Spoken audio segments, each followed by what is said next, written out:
decía, el progreso que ha habido en todos los ambientes, en el campo científico, tecnológico, etcétera, regulaciones, etcétera, ha aumentado notablemente, pero todavía quedan desafíos presentes. Un poco quería hablarles ahora del cambio climático, tanto a nivel natural como natural y antropogénico, a escala global y regional. Y yo creo que eso ahí tenemos que a veces separar un poco cuando hablamos. Cambio climático, tenemos que insistir, ¿esto es antropogénico? No, porque ha habido cambio climático en el pasado. Muchas veces algunos de nuestros, ¿cómo puedo decir? Bueno, creen que esto no es cambio climático, es nada más que una variabilidad que va a volver a su estado normal, digamos. Entonces, ¿cuál es el impacto de la variabilidad natural? Esto es variabilidad natural no causada por el hombre, sino tal vez por eventos como el Niño, erupciones volcánicas, etcétera, la inclinación de Markovitch, que son casi 110.000 años, una serie de eventos naturales, digamos, que no son causados por antropogénicos, principalmente por la emisión de gases invernaderos. Pero esta influencia de la variabilidad natural generalmente dura a nivel global de meses a años, no dura por décadas. Sin embargo, el cambio climático decimos que va a ser observado durante décadas. Y eso es un poco el desafío que tenemos nosotros, que no tenemos esas décadas de tanta longitud. Por ejemplo, cuando hay una erupción volcánica significativa, como fue el Chichón en México, Pinatú en Filipinas, Krakatoa, si ustedes se acuerdan, a finales del siglo XIX, etc., son erupciones masivas que producen esa nube de gases que sirven como una capa de nube que disminuye la influencia solar, ¿no? Entonces parecería que esto tiene un cambio, pero ese impacto del cambio a nivel global se nota en poco tiempo. Por ejemplo, esta es la temperatura global, en la parte en gris, que es el impacto de la erupción del volcán Pinatú, y pueden ver que a pesar que hubo una disminución de la temperatura, después volvió a sus niveles originales. O sea, no podemos decir que esto es cambio climático que estamos hablando con definición de nivel de décadas, etcétera, sino que es un cambio que dura meses a años. Entonces, el IPCC ha creado una definición que yo creo que es muy importante, por lo menos para los que estamos en hidrología, tenerla en cuenta, en la cual dice que el cambio climático se puede identificar, el cambio de estado climático se puede identificar usando pruebas estadísticas. Como no tenemos todavía un amplio conocimiento de todos los factores que causan el cambio climático, pero podemos hacer pruebas estadísticas, ha habido cambios en la media, la varianza, etc. Y lo que más nos importa a nosotros en hidrología es la variabilidad. Y lo que tiene que hacer esta variabilidad es persistir durante décadas o más. Para poder llamarlo cambio climático tenemos que poder ver. Y aquí no estamos hablando si es por gases invernaderos o por otros, sino en general un cambio que persiste, digamos. NASA tiene una definición un poco más larga, no la voy a leer toda, pero aquí se está refiriendo a la emisión de gases invernaderos y que ha habido tendencias en la temperatura, etcétera, por el calentamiento global. Y lo que a mí me interesa de aquí es los eventos meteorológicos extremos. Lo que a mí me preocupa como hidrólogo, digamos, es qué impacto va a tener en la precipitación y en los caudales. O sea, ambas, en este caso, solamente por emisión de gases antropogénicos, el anterior, de cualquier tipo de cambio. En los dos casos tenemos que recurrir a medidas estadísticas para poder hacerlo. Bueno, ustedes han visto este gráfico muchas veces. Este es en Mauna Loa, en la gran isla de Hawái, digamos, donde se está midiendo la emisión de gases, en este caso de anhídrido carbónico, y sabido que la tendencia ha estado creciendo. Esta variabilidad es el ciclo estacional, digamos, del invierno se consume más energía, en el hemisferio norte se consume más energía que en el verano, y esto ha estado creciendo, ¿no? Y ya hemos superado a las 400 partes por billón, digamos, de concentración de gases de anhídrido carbónico, que es un nivel que no se había visto por millones de años. O sea que hay un cambio, hay un aumento de los gases invernaderos. Entonces ahora tenemos que hacer la relación de gases invernaderos a qué pasa con el clima, y después el clima qué pasa con la precipitación, con la temperatura, qué pasa pues, en eso, qué pasa con la precipitación, y para nosotros qué pasa con los caudales, ¿no? Hay que hacer varios pasos para poder llegar a este nivel. Entonces, lo que sí se ha visto es que en el 2018 ha sido uno de los escenarios más altos de gases invernaderos, y ya a veces la hipótesis teníamos optimista, digamos, que se iba a mantener, incluso disminuir los escenarios de emisiones en los próximos 100, 50 años, ya se están viendo que no se están cumpliendo, digamos. Entonces, si vamos a las anomalías ahora, estas son las temperaturas a nivel global, estas son las temperaturas a nivel regional, digamos, por supuesto que están rojos, que sí que hay aumento de la temperatura, y esto es usando la media, comparando en 1906 a 1960, y se puede ver que aquí había una temperatura por debajo de esta media, digamos, y que en los últimos 50 años está aumentando, ¿no? Tanto a nivel global como en la mayor parte de los países del mundo donde se puede tener registros confiables. O sea que este fenómeno ya van pasando los gases invernaderos a la temperatura. Entonces uno podría decir, bueno, pero esos son 100 años. ¿Qué pasó? Hubo una pequeña edad de hielo en la Edad Media, hubo una época de temperaturas más altas en el pasado. Estas son reconstrucciones de temperatura y son las anomalías que está la edad de hielo, digamos. En esta parte que sí, efectivamente, por un periodo de alrededor de 150 años, etc., hubo una disminución de la temperatura global y hubo un periodo cálido medieval, digamos, que existió también en el pasado, pero no duraron mucho tiempo, que ya tenemos, digamos, el aumento de las temperaturas globales hasta los 2000. O sea que el aumento ha sido mucho mayor que la variabilidad que estamos viendo en los otros temas. Bueno, de vuelta, pero esto existió en el pasado, hubo climas, digamos, en el pasado tenían este tipo de crecimiento de temperatura, etc. Entonces esto es una reconstrucción usando testigos de hielo en la Antártica, digamos. No se alcanza a ver, digamos, son anomalías, digamos. Puede ver que hubo periodos en los cuales aumentó notablemente la temperatura. Esto es una escala muy comprimida, así que aunque esto parezca muy abrupto, no es tan abrupto, pero más o menos ha habido 10 grados centígrados en 1000 años, o sea, 1 grado centígrado cada 100 años. O sea que esto parece muy abrupto, en realidad no fue tan abrupto, digamos, y no se ha visto esa prioridad.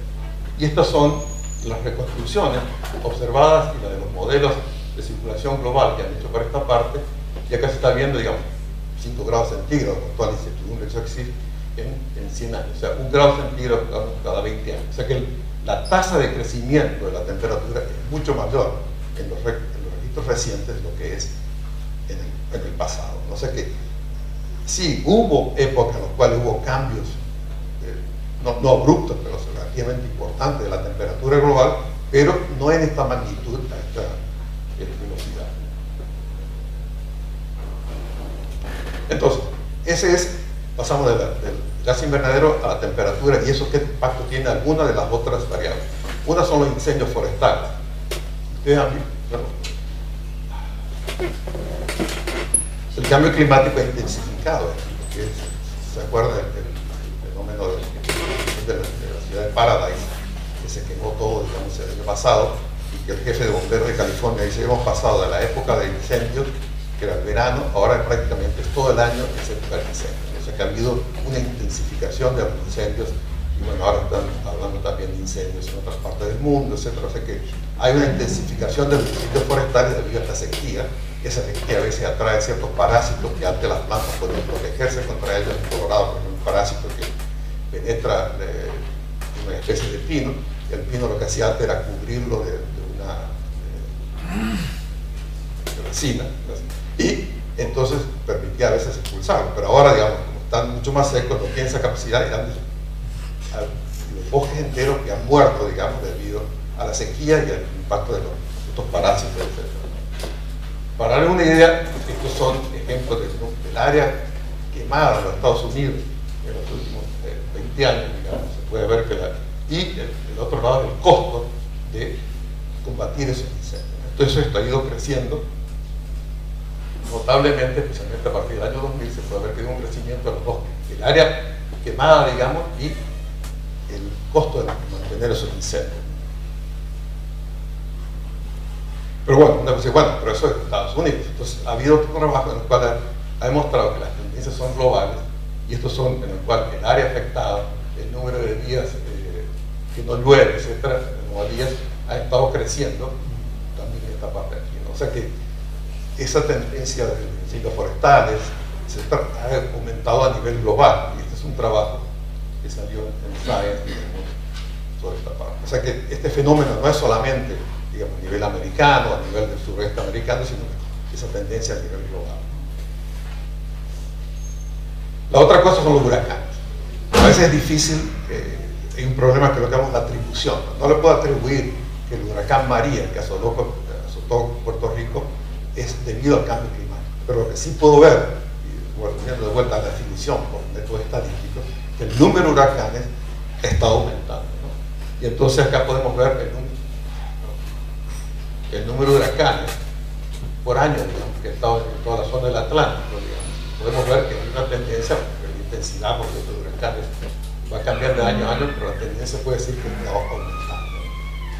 Y lo mismo en los daños debido a los huracanes. Este, por supuesto, es el caso de Katrina, este es el caso de María, Harvey y otros huracanes en la zona. O sea que el costo de los huracanes y el número de huracanes ha estado aumentando también. Pero bueno, más evidencia, digamos, ¿no? Vamos presentando el caso, gas invernadero, cambio climático, impacto en el clima, impacto en la hidrología, se va reforzando.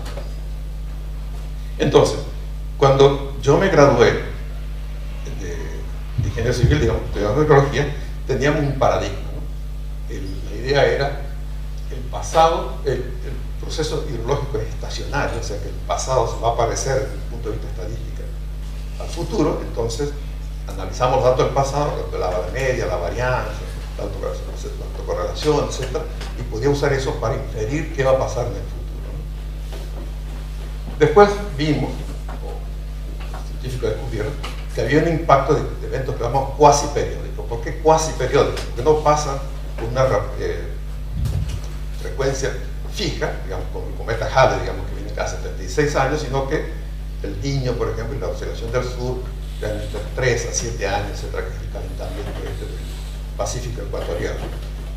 Y esto se puede medir, en el caso del Niño, se puede medir por satélite, ahora con una medición de la temperatura de la superficie del Pacífico ecuatorial, y la oscilación del sur es la diferencia de las presiones atmosféricas entre Tahiti y Darwin, ¿no? Entonces, hay métodos que podemos medirlos directamente, estos fenómenos, y los podemos asociar, qué es lo que pasa, digamos, igual que estadísticamente podemos ver que en el caso del Niño, el episodio del Niño cálido, digamos, llueve más en el invierno en el suroeste americano, llueve menos en el invierno en el noroeste americano, y lo mismo pasa en el río Paraná, etc., ¿no? Estos otros, la oscilación decadal del Pacífico, la oscilación multidecadal del Atlántico, etc., son análisis estadísticos que se hacen en las series de tiempo de las temperaturas, pero también hay fenómenos, digamos, esto dura, la decadal, como el nombre lo dice, un periodo más o menos de 10 años. Y a veces pasa que se intensifica el efecto cuando estas dos se coinciden. En el caso del noroeste americano, cuando coinciden, el efecto que tienen sobre la hidrología se intensifica. Después de esto, empezamos ahora con el calentamiento antropogénico, o sea que encima de esto que aumenta las temperaturas, etcétera, como contaban, incendios forestales, huracanes, etcétera, también está pasando ahora con la hidrología. Y asociado con esto está lo que llamamos la no estacionariedad, ya que el pasado no nos da toda la información de lo que va a ser el futuro, sino tenemos que tratar de adaptarnos a esto con algunas otras medidas diferentes. Entonces, un trabajo muy importante que salió en esta revista muy prestigiosa, en Science, digamos, en 2008, Emilio es un investigador del Centro del Servicio Geológico está en Princeton, uno de los autores, Julio Betancourt, profesor de la Universidad de Arizona, etcétera, que dijeron, bueno, la estacionalidad está muerta, ya eso de creer que el pasado se va a parecer estadísticamente, el futuro se va a parecer estadísticamente al pasado, ya no es cierto, digamos. Pero la pregunta que ellos hacían es, ¿hacia dónde va el manejo del agua? O sea, ¿cómo hacemos? Una cosa es reconocer que no es estacionario, la cosa es cómo diseño, ahora cómo manejo mis recursos en esa parte. Entonces, el IPCC había dicho eso también, de que el cambio climático va a intensificar el ciclo hidrológico. ¿Qué quiere decir eso? Que la forma que nosotros diseñamos en hidrología, usando las curvas de extremos, digamos, tenemos los puntos aquí, le ajustamos una distribución estadística y podemos inferir cuál es la tormenta de los 100 años, los 1000 años, etcétera, de esta forma. Si hay un cambio en la media, entonces podemos subirla y entonces acá va a ver que el evento de 100 años va a ser un poco más grande o un poco más bajo, si hay un cambio en la media, Pero ese no es el problema serio que tenemos en hidrología. Si yo le digo a ustedes que la temperatura va a subir 2 grados en Córdoba, bueno, en el invierno, ayer teníamos 3 grados en la mañana y 14 grados en la tarde, 2 grados lo puedo manejar fácilmente, ¿no? El problema es cuando lo que cambia es la variabilidad, o sea que ahora va a haber fenómenos que van a ser los mínimos van a ser más mínimos y los máximos van a ser más máximos, ¿no? O sea que ahora el problema se está intensificando y la variabilidad crea desafíos muy importantes para el diseño. Y como decía antes, Texas tuvo en el último año 3 eventos con un periodo de recurrencia de más de 500 años, o sea que son eventos muy extraordinarios y que ponen desafío en esa parte. Entonces, ¿cómo hacemos esta incertidumbre en el diseño? ¿Cómo tenemos en cuenta estas incertidumbres? ¿Y cómo podemos hacer para reducirlas? Entonces, ha habido mucho esfuerzo en la investigación para tratar de, no solamente de reducir la incertidumbre, primero de cuantificar la incertidumbre y después para cómo hacemos para reducirla. Entonces, este es un pequeño informe que se llama para el Banco Mundial, accesible en la web, ¿no? Que pone diferentes métodos, a ver cómo hacemos con eventos extremos, cómo podemos manejar esta incertidumbre, por ejemplo, cambiando los coeficientes de las curvas extremas, etc.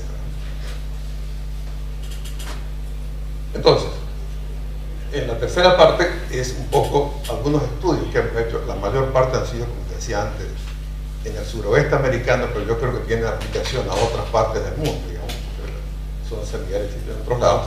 Y esta es una foto de Buffalo Bayou, que usa aquí la ciudad de Houston, digamos, antes y durante el huracán Harvey. Se puede ser una ciudad, como decía antes, alto nivel de impermeabilización, etc. Grandes desagües, digamos, prácticamente no escurre agua en este valle, digamos, que está aquí en una época natural. Sin embargo, ocurrió una inundación de este tipo, digamos. O sea que son eventos que una ciudad de esa magnitud como Houston todavía sigue sufriendo. Entonces, el asunto es cómo es el impacto en la hidrología regional, o sea, cómo podemos pasar con esta incertidumbre a tratar de ver qué pasa en nuestra zona. O sea, yo creo que si una persona en Tucson, estoy seguro también en Córdoba, dice, bueno, el cambio global, el calentamiento, sí, pero ¿cómo me afecta a mí? Creo que es una pregunta muy válida que tenemos que tratar de responder. Entonces, la señal de cambio climático desde el punto de vista estadístico solamente es mucho más clara en el caso de la temperatura y la precipitación, pero no es tan clara en el caso de los caudales, por varias razones. Una es por la escasa longitud de los registros. Yo les mostré a ustedes que hay un escaso número de estaciones que tienen una longitud de más de 100 años en Estados Unidos, y eso pasa en casi todos los países nuevos, digamos, incluso en el continente europeo tampoco lo sé. Entonces ha habido varios estudios que se han puesto a evaluar las series desde el punto de vista estadístico, solamente usando series de caudales, y la señal es clara, como decía antes, en lo que es la temperatura, en la función nival, etc., pero no tan clara en los caudales. Hay estudios que demostraron esos ejemplos, que suben, que bajan, que no cambian, y no hay una tendencia global. O sea que el jurado está mixto, ¿no? ¿Qué es lo que está pasando? Pero de vuelta, estos son estudios sobre series puntuales, en un sitio en el cual existe una cierta longitud de registro, se hace un análisis estadístico, si hay tendencia o no, y en algunos casos hay tendencia positiva, pero tendencia negativa, etc.